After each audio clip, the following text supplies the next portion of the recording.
Cumprimento a amada igreja com a paz do Senhor, amém? Glória a Deus. Abram suas Bíblias, em nome de Jesus, no livro do profeta Sofonias. Que é isso, pastor? Pode procurar que tem aí. Sofonias, capítulo 3, versículo de número 2. Antigo Testamento, volta aí de Mateus, que fica mais fácil.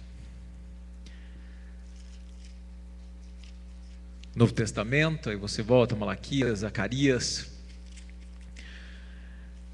Ageu e Sofonias.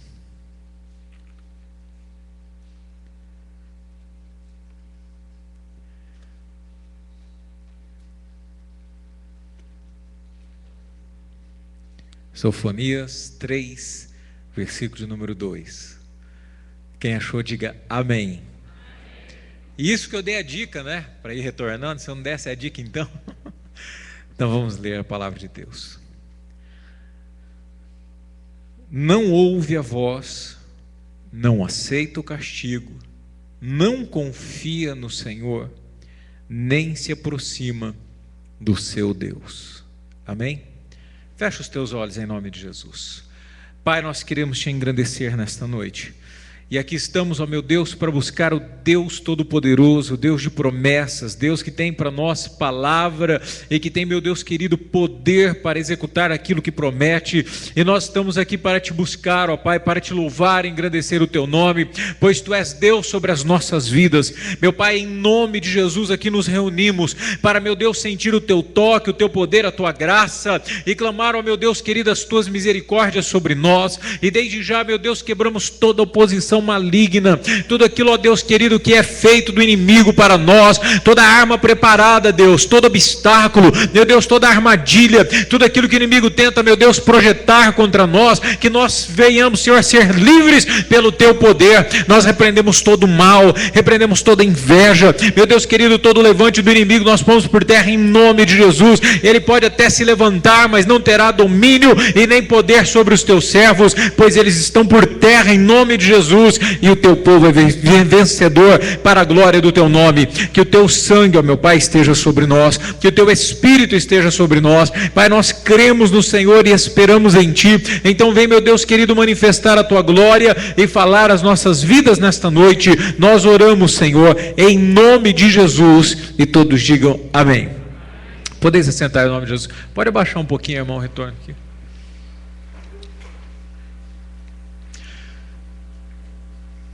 Irmãos, é óbvio que, que toda a Bíblia Sagrada, ela descreve promessas e muito mais inicialmente para o povo de Israel. E muita gente diz, olha, os judeus são abençoados, olha, os judeus são prósperos, olha, os judeus não sei o que, blá blá blá. É verdade. Porque a maioria dos judeus, eles são realmente ricos, né? Tem muita grana. Aquele cara é inteligente, ou ganhou isso, ou ganhou aquilo, é judeu, é banqueiro, é judeu, tem, sei lá, joalheria, é judeu, tem não sei o que, é judeu, enfim. E as pessoas atrelam a isso a bênção que Deus deu para Abraão e a descendência dele. Então todo o pessoal ligado aos judeus, então aos hebreus, eles dizem que este povo aí, eles têm uma bênção extraordinária, porque Deus fez muitas promessas para eles. Isso é verdade. Todavia, a Bíblia diz que nós somos da descendência de Abraão, porque ele é o pai da fé, e logo nós cremos e somos ligados a todas as bênçãos de Deus que ligou a Abraão, é ligado a nós. Amém? Então isso é bênção para nós. E muitas pessoas, não, é judeu, então ele é abençoado. E eu sou brasileiro, eu sou do Paraná, eu sou um pé rachado aí, e a bênção de Deus chega para mim de maneira miniaturizada. É mentira. A bênção que Deus abençoou este povo, ela está sobre Jesus Cristo e sobre Ele é derramada em nossas vidas, amém? Somos filhos da fé e assim, dessa maneira, então nós somos um produto da fé de Abraão. A Bíblia diz que todas as famílias seriam benditas ou bem-aventuradas através da fé dele. Isso veio e se expandiu para nós, isso é verdade. Agora, existem algumas coisas que o povo também não quer, eles aceitam aquilo que para eles é oportuno. Isso é muito ruim. Nós, em um casamento, aceitamos o que é oportuno, mas aquilo que é ruim, nós tentamos descartar, não no sentido de coisas más, mas daquilo que não é cômodo para a minha vida. Então é oportuno se casar e ter uma família, e ter um nome, ter aquilo que o casamento pode trazer. Mas quando a esposa começa a pedir para você passar, para pôr preguinho na parede, para enxugar louça, para passar veneno de tiririca, então você já começa a não gostar, sim ou não? Só teve um ali só. Sim, né? O restante se omitiu da responsabilidade. Mas eu falo primeiramente de mim. É lógico que é normal, a mulher senta lá na louça, está arrumando e coisa e tal. E aí é engraçado que você, para pedir para a mulher fazer algo para você, você senta no sofá e ela, amor, dá para fazer não sei o quê? Mas veja bem, um conjunto, é um contexto, tem as bênçãos e tem as obrigações que são necessárias, da mesma maneira do trabalho. Nós queremos ganhar o salário, queremos ganhar o aumento, queremos progredir, mas quando o trabalho aumenta, mas ô louco, mas tem mais serviço? Como que pode isso? Mas você não quer ganhar mais, você tem que trabalhar mais. E assim é a vida. E dentro das promessas de Deus também funciona assim. Quanto maior a minha responsabilidade com Deus, maior a minha bênção. Quanto menor a minha responsabilidade, menor a minha bênção. Bem pelo contrário, maior seria a maldição. E eu quero ser próspero como o povo os judeus são, mas não quero entender que existem algumas questões as quais Deus também colocou como maldição na vida dos judeus. Por quê? Porque eles foram pessoas que não seguiram muitas regras que Deus colocou. Então nós podemos olhar para eles e trazer para a nossa vida se nós estamos vivendo em contexto com a palavra de Deus. E bem dessa palavra do profeta Sofonias, aonde Deus traz uma palavra dura para o povo de Jerusalém, e traz uma palavra pesada, porque este povo queria apenas bênção. Eles queriam ser uma cidade alegre, feliz, próspera, queria ser uma referência para as nações, queria justamente que fosse uma terra de deleites, uma terra que manava leite e mel, mas Deus estava brigando com eles nesse momento, porque o povo tinha 4 problemas sérios e severos, porque eles não estavam, na verdade, vivendo a justiça e aquilo que Deus queria, e incorreram em alguns erros, a quais nós iremos olhar para que também não venhamos incorrer nestes erros. Amém? Fala teu irmão que é bênção. Então diga para ele, tem obrigação também. Porque é muito simples, não é? Deus não é aquela maquininha que você põe uma moedinha e cai um docinho lá embaixo, não.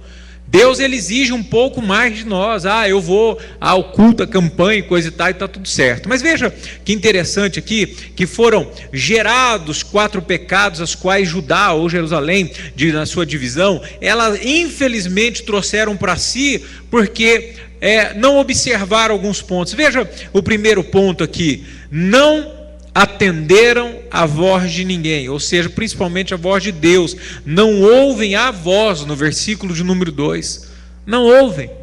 Deus está falando, orientando, dando o caminho, a direção, pedindo para que a pessoa se arrependa, para que ela abandone os maus caminhos, para que ela tenha uma vida diferente. E Deus está falando e a pessoa não está, né, nem ligando. E Deus está mostrando: olha, filho, não é assim, muda a tua forma de ser, para com isso, olha bem o que você tem feito, analise, filho, e a pessoa está e só indo.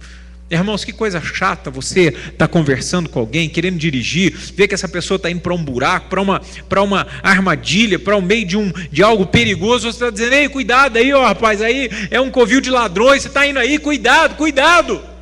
É igual, não deu tempo de assistir, mas fiquei com muita vontade de assistir aquelas Férias Frustradas de 1342, aquele cara com aquele carrão, mas passando o canal, a Sandra falou: nem aguento assistir isso, porque o cara estava indo e tinha uma placa, sei lá qual lugar, vamos colocar aí para Los Angeles, aí tinha, não sei aonde, a mulher falou assim: escuta, não era para a esquerda? Ele disse: não, por aqui também vai.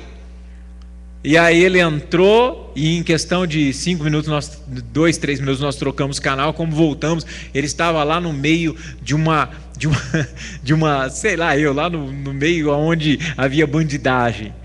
E a hora que ele encosta o carro, diz assim: ei, queria uma informação. Informação 5. Aí ele deu 10. Tem troco? Não tem. A mulher falou: deixa assim mesmo. E a turma foi roubando tudo que ele tinha. Existem pessoas que não ouvem a voz, ou por orgulho, ou por própria rebeldia, ou por própria falta de discernimento, e Deus está dizendo: ei, não é aí. Aí a pessoa diz: não, mas depois eu regularizo, eu vou por aqui e vou tentar, quem sabe dá certo. Mas Deus está dizendo: não pode, não é bom. Eu tenho promessa para te dar, tenho bênção para trazer a você, tenho felicidade para colocar em tuas mãos, mas não vai por aí. E o cara está, esse barulhinho aí à toa não é nada. Então o primeiro problema qual eles trouxeram para si foram de não ouvir a voz de Deus, de rejeitá-lo, porque quando eu não ouço a voz de Deus, eu estou sendo indiferente com Ele, eu estou dizendo que Ele não tem domínio sobre a minha vida, e como alguém que não pode dominar a minha vida, vai me dar promessas. Esse povo estava muito diferente de Samuel. Se você abrir 1 Samuel 3, no versículo de número 10, você vai ver que Samuel era um menino atento à voz do Senhor. E nós infelizmente vemos hoje cada caso absurdo de que pessoas não consultam a Deus, não buscam a Deus, não estão nem aí para o que Deus tem para falar. Diferente de Samuel, que ao ouvir a voz do Senhor, em todo tempo estava preocupado e se levantava para ver quem ali estava falando com ele. 1 Samuel 3,10 diz o seguinte: veio o Senhor e ali esteve, chamando como das outras vezes: Samuel, Samuel. Respondeu Samuel: fala, pois o teu servo ouve. Porque tem gente que, ei, sei lá, Márcia, João, Pedro, Marcelo, que? É um barulhinho, muda o teu caminho. Muda a tua vida, muda os teus conceitos, muda, o que? Eu não estou escutando direito. Irmão, Deus não usa, não sei se dá processo, não, Deus não usa telefone da TIM, tá, filho? Tá caindo, alô, aí você liga fora de área, deixa seu recado e não sei o que, e liga agora, e liga depois. Deus não manda recado ininteligível, não. Deus manda com total clareza e absoluta convicção daquilo que Ele quer que você faça. Todavia é para que nós venhamos tomar a decisão. Então Deus vem e fala para muitas pessoas: faça assim. E a pessoa escuta e tem clareza, mas ela mesma se engana dizendo: isso aí acho que não é nada, não vou fazer assim não. E aí, como uma promessa pode chegar, se tudo que está atrelado à promessa de Deus é a obediência? Tudo que está atrelado a conquistar a promessa é a obediência. Olha aí Deuteronômio 28, só o comecinho, que você vai ver que tudo está atrelado à obediência. E é o primeiro ato a qual as pessoas, infelizmente, não se atentam. Deuteronômio 28, no versículo de número 1. Nós vamos vendo que as pessoas erram de maneira brutal, porque não ouvem a voz de Deus, porque não querem praticar o que Ele tem dito, e não tem meios de promessa chegar até a vida da pessoa.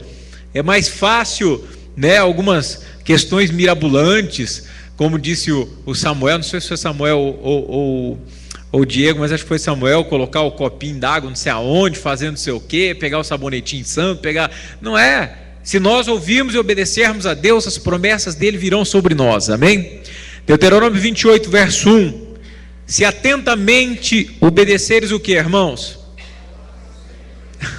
A voz. Irmãos, para obedecer a voz é necessário escutá-lo. Para obedecer a voz, eu preciso ouvi-lo. Para obedecer a voz, eu preciso estar pronto e entender o que Ele quer. Para ouvir a voz, então, atentamente do Senhor teu Deus, tendo cuidado de guardar todos os seus mandamentos que hoje te ordeno, o Senhor teu Deus fará o quê? Te exaltará sobre todas as nações da terra. Se ouvires a voz do Senhor teu Deus, de novo, ouvir a voz do Senhor teu Deus, todas estas bênçãos virão sobre ti e te seguirão ou alcançarão. Veja que está atrelado. Eu quero bênção, meu Deus, eu quero prosperidade, eu quero cura, eu quero que o Senhor faça uma revolução lá em minha família, eu quero que o Senhor revolucione o meu emocional, o meu sentimento, eu quero que o Senhor revolucione os meus filhos, que o Senhor mude tudo, eu quero que o Senhor mude a minha história. Ó Deus, muda tudo, porque eis-me aqui, Senhor, e blá blá blá blá blá blá. E aí Deus fala: filho, para com tal coisa. Ligação da TIM daí, né? Ligação da... tem que parar de safadeza? Mas eu gosto tanto desse negócio de fazer isso. Não, filho, tem que parar. Desligando, câmbio desligo. Ou o tradicional idioma, não compreendo o que hablas. Né? Então, irmãos, veja que é um princípio. E se eu burlar este princípio, bênção nenhuma vem. Olha que interessante aqui, Tiago 1, no versículo de número 22. E aí nós também temos uma diferença interessante, porque não adianta apenas ouvir a voz de Deus, nós precisamos praticá-la.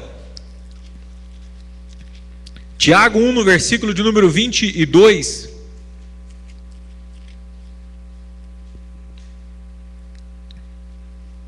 Amém? E sede cumpridores da palavra, e não somente o quê? Ouvintes, enganando-vos a vós mesmos. Se alguém é ouvinte da palavra e não cumpridor, é semelhante ao homem que se contempla no espelho, contempla o seu rosto natural, e depois de se contemplar a si mesmo, vai-se e logo esquece de como era. Então veja, na época que foi escrito isso aqui, não tinha os espelhos como nós temos hoje. Que os espelhos hoje são de níquel e tudo lindinho, você consegue contemplar de maneira perfeita. Os espelhos eram de latão batido, até mesmo de cobre polido. Então aquela visão tosca, né? Que o cara chegava e via mais ou menos, dava uma olhadinha e ele não tinha definição daquilo que se enxergava. Então diz, olha, você que é uma pessoa que ouve, mas não pratica, você é como um homem que chega diante de um espelho que não te dá noção alguma, e ainda assim quando você sai, você se esquece. Deus está cobrando através da palavra em todo o tempo que nós devemos ter perfeição e uma audição afinada e desejo de fazer a sua vontade, assim todas as bênçãos de Deus virão sobre a nossa vida. Amém? Você crê nisso? Diga amém. Glória a Deus.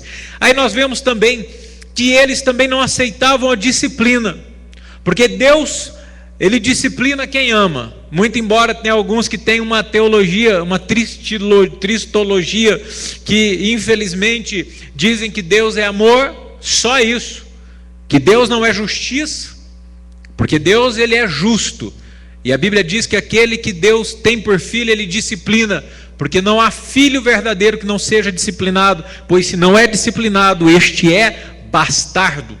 Sabe o que ele quer dizer com isso? Que o pai que ama pega e corrige o seu filho, lhe dá umas varadas, lhe tira algo, lhe coloca um castigo, lhe põe sanções, né? Faz com que ele tenha algumas dificuldades. Você não vai ter, você não vai comer, hoje você não vai sair com um amiguinho, não vai jogar o game, hoje você não vai fazer isso não, hoje você não vai bater na cara do papai, hoje não, amanhã você bate, hoje não. Coisa tá brava, né? Mas enfim, então Deus está dizendo que Ele disciplina quem ama e quem Ele recebeu por filho. E este povo não aceitava disciplina nenhuma, era um duro, de dura serviço. No versículo ainda Sofonias 3, versículo de número 2, depois de dizer não ouve a voz, diz não aceita o castigo. Porque, irmão, muitas vezes nós somos tão duros, de dura serviço, que Deus, a única maneira dele quebrar a nossa burrice, o nosso orgulho, a nossa empáfia, a nossa, não tem nem adjetivo, burrice, é ele pegar e dar uma espetada. E você e eu acabamos nos ligando que nós não somos nada. Amém? Mas Deus toca? Você não tem nem ideia. Deus não toca, Deus arrebenta, mói. Porque a Bíblia diz que Ele é o oleiro, amém? E Ele quebra o vasinho inteirinho e faz de novo. Ele pode. A Bíblia diz que Ele faz a ferida, mas Ele cura a ferida.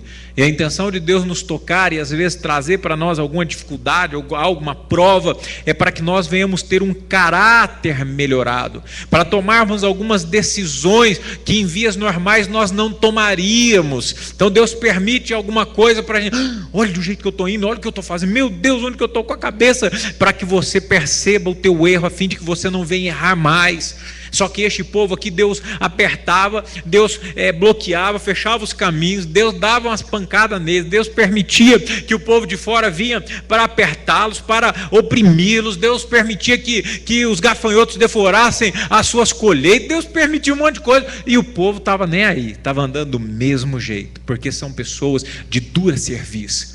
Porque quando o castigo vem, irmão, nós temos que falar: Deus, meu Deus, me perdoa, e cair em arrependimento e falar: Deus, eu vou mudar a minha vida. Amém, irmãos?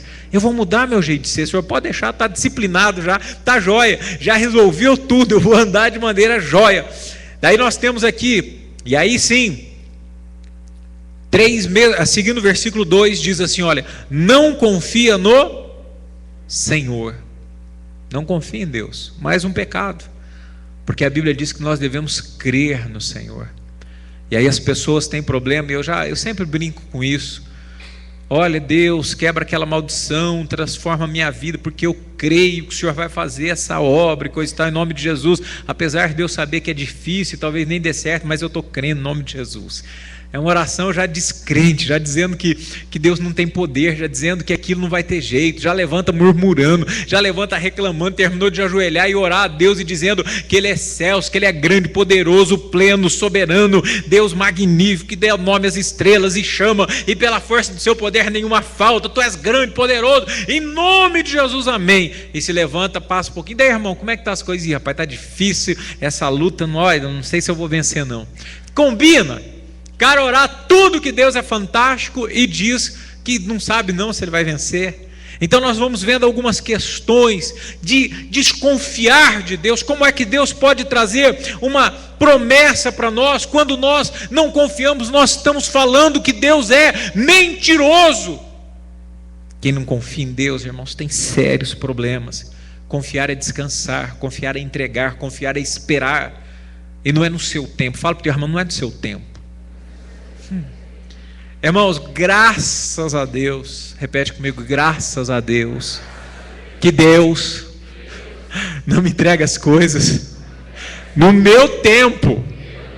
Graças a Deus, irmão, porque se Deus desse as coisas no nosso tempo, nós estávamos, olha, sangue de Jesus tem poder. O sangue de Jesus tem poder. Às vezes eu olho para a cara da Sandra e dizer assim: pastor, diz a irmã, graças a Deus que Deus não fez isso. Eu olho para ela e digo: graças a Deus, porque se tivesse feito, nós estaríamos talvez destruídos. E as pessoas não entendem isso. Às vezes a pessoa é meio de dura serviço, e Deus permite para ele se arrebentar lá na frente, mas os servos fiéis de Deus não deixa. Então a gente ora: Deus, me dá isso, me dá isso, me dá isso, e não dá. Deus está trabalhando a sua vida, confortando o teu coração, trazendo fé a você, preparando algo melhor para a sua vida, porque Deus em tempo próprio e perfeito põe em tuas mãos. Pode confiar em Deus. E esse povo não confiava, esse povo era desconfiado de Deus. Irmão, desconfie de tudo e de todos, menos de Deus. Amém? E aí, o último, esse povo, no próprio versículo 3, no capítulo 3, no versículo 2, no final diz: olha, nem se aproxima do seu Deus. Era um povo que mantinha distância de Deus. Porque quando nós nos aproximamos de Deus, Deus é luz. Amém? E é necessário que só tem dois remédios, dois caminhos. Quando a casa está bagunçada e suja e podre, então a luz vai chegar e ela vai revelar a podridão. Amém? Então tem dois caminhos: ou eu vou apagar a luz para não mostrar a podridão, ou eu vou usar a luz para limpar a sujeira. Só que aí depende de nós. Opa, a luz chegou, é Jesus na minha vida, vou me aproximar mais para começar a limpar a minha vida. E outros dizem: não, mas essa luz está mostrando quem eu sou podre, eu sou sujo. Igual nós vimos lá, o trabalho é tabu, trabalho sujo, e os caras entravam na casa com máscaras contra a química, contra tóxico, contra tudo, blindavam o corpo todo e entravam na casa aonde a pessoa vivia em um meio nojento e terrível. E um dos caras tinha o estômago fraco, então eles mandavam o cara ir tirar as patentes. Quem viu? Vocês assistiram isso aí? o cara ia lá tirar a patente, mesmo com máscara, com tudo, ele, né, o estômago era fraco, ele ficava com ânsia e coisa e tal, e eu fiquei olhando aquela casa e eu ficava imaginando a palavra que Deus diz, né, que nós somos habitação. Então nós podemos ser habitação de Deus ou habitação do diabo. Quando nós somos habitação de Deus, então nós somos limpos e perfumados por dentro, uma benção. Quando o diabo mora, ele deixa aquela sujeira, horrível, absurdo, a geladeira toda podre, toda coisa assim absurda. Só que quando aquele batalhão entrou e tiveram ânsia, coisa e tal, o tempo foi passando, eles limparam, deixaram a casa limpinha. Aí eu pensei, falei, olha o que Jesus faz com a gente. Só que é necessário se aproximar dele. E esse povo fazia o contrário, ele afastava Deus, não queriam ter compromisso e nem contato com Deus, não se aproximam do seu Deus. Então, quando nós observarmos tudo ao contrário, que nós começarmos a, por exemplo, aqui, a ouvir a voz de Deus, aceitar a disciplina, confiar no Senhor e se aproximar dele, todas as bênçãos do Senhor virão sobre nós e nos alcançarão. Amém? Você crê nisso? Põe em pé em nome de Jesus e vamos orar. Porque as coisas de Deus são simples, somos nós que complicamos tudo, é você e eu que transtornamos, por não crer, por não permitir que o Senhor faça a obra em nossas vidas. Mas nós vamos permitir que Deus trabalhe em nossos corações e faça algo extraordinário em nossas famílias. Fecha os teus olhos em nome de Jesus. Coloca a tua vida nas mãos de Deus. Nós estamos aqui buscando muito mais do que a promessa de Deus. Nós estamos buscando Deus da promessa. E Ele se manifesta em nossas vidas. E Ele dá graça, e dá poder, e dá unção, e dá condições para que a gente possa vencer a cada dia, a cada batalha. Quando os inimigos se levantam, quando os maus rumores se levantam, Deus está lá para nos abençoar, para nos guardar. Esse é o nosso Deus, a quem nós confiamos, ouvimos a sua voz, descansamos nele, esperamos nele. Ainda que tudo dê errado, ainda que toda a esperança dessa terra se acabe, nós confiamos em Deus, porque Ele é a nossa força e o nosso refúgio. Essa é a promessa, eis que estarei convosco todos os dias até a consumação dos séculos. E isso é que nos faz andar, isso que nos faz ir adiante. É o seu Espírito que vem sobre nós como consolador, como refrigério. É Ele quem nos toma nas suas mãos e nos leva. E quando nós cremos neste Deus, ouvimos este Deus, confiamos neste Deus, então nós vamos conquistar as promessas dEle para nós e para a nossa família, em nome de Jesus. Então fecha os teus olhos nesta hora, coloca a mão em seu coração. E o que é mais importante de toda essa lista é que esse povo não se aproximava de Deus. Irmãos, tem muita gente que tem muitas maneiras de se aproximar de Deus, fazem coisas mirabolantes, mas sabe, quando nós colocamos nosso coração diante de Deus e nos afastamos do pecado, Deus se aproxima de nós. Quanto mais longe do pecado, da imundícia, da imoralidade, daquilo que afronta Deus, mais Ele vem para perto de nós. Essa é a maneira mais eficaz de que o Espírito Santo de Deus esteja em tua vida e de que Deus habite em você. Fecha os teus olhos. Pai, nós te adoramos nesta noite, pois Tu és fiel, tremendo, Deus poderoso, um Deus de amor, um Deus tão grande, ó Pai, que morreu na cruz para nos salvar. E com nós, ó Pai, que aqui estamos reunidos, ó, diante da Tua palavra, do Teu povo, e estamos aqui, meu Deus, para dizer que Tu és o nosso Deus, que Tu és a nossa força, e que de maneira alguma, meu Pai, queremos ser rebeldes, de maneira alguma queremos estar longe da Tua presença, pois a Tua voz é tudo para nós. Conduz o Teu povo, ó Pai, em verdade, em vitória e graça, que toda separação, que todo mal, ó Pai, que toda astuta cilada do inimigo, Pai, que toda escama na visão, ó Pai, espiritual seja quebrado, que essas pessoas venham ter a mente de Cristo e andar e viver, Pai, segundo a Tua palavra e o Teu querer, não segundo o que homens, ó Deus, têm falado, mas segundo o que a Tua palavra nos diz. Pai, nós iremos conquistar sim as promessas, porque o Senhor nos dispõe e tem colocado diante de nós promessas grandes e firmes e poderosas, ó Pai, e Tu és fiel para cumpri-las em nossas vidas. Ó meu Deus, nos dá força para caminhar. Esta é promessa do Senhor, que o Senhor estará conosco todos os dias, seja em batalha, seja em luta, seja em amargura, seja em angústia, seja em perseguição, lá está o Senhor ao nosso lado. Por isso nós te amamos, ó Pai, buscamos ser fiéis a Ti a cada dia, que o Teu poder se derrame, ó Pai, sobre nós, guardando cada família, cada homem, cada mulher, e que venhamos, meu Deus, a cada dia mais buscar a Tua face, a Tua presença. Assim nos afastamos do mal e a Tua luz brilha em nós, em o nome de Jesus. E todo o povo de Deus diga amém e aplauda o Senhor.